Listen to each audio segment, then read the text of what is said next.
Is the hostage deal fair for Israel? What were some of the global pressure that Israel faced? And what can we expect to see following the ceasefire?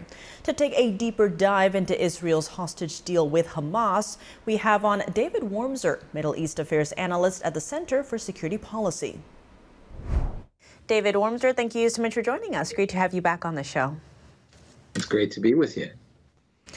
We're hearing reports that Israel and Hamas have reached a hostage deal. Hamas is agreeing to release 50 women and children. This is part of a 4-day ceasefire. Israel is also set to release a number of hostages here.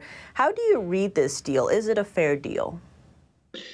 No, it's not a fair deal in a number of ways. I mean, one is that the numbers, 50 Israeli children essentially with their mothers, in exchange for, I've heard anything between 150 terrorists up to 300 to 400 minors who conducted support activity for terrorism but didn't actually do terrorism. So the numbers are not already not fair. The second thing is that the Israelis are essentially asked to equate a terrorist and the value of a terrorist to the value of a child. By bartering 1 for 1, 3 for 1, 5 for 1, whatever the actual number is.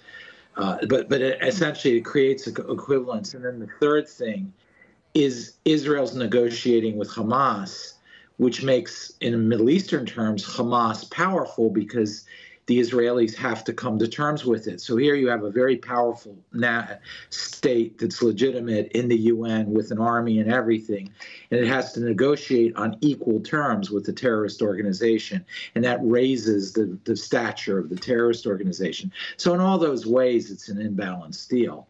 But the Israelis, it's kids, it's their kids, and they're, it's just it's gut-wrenching for them, and it's heartbreaking. So from their point of view, they'll do anything to get those kids back. And what about the broader geopolitical implications here? How do you see China, Iran, these other countries viewing this deal? Iran is trying to portray it as Israeli weakness, and it is to some extent. In geopolitical terms, it is Israel's vulnerable to this blackmail, essentially. But at the same time, it's what makes Israeli society so cohesive and gives them the morale to really fight hard.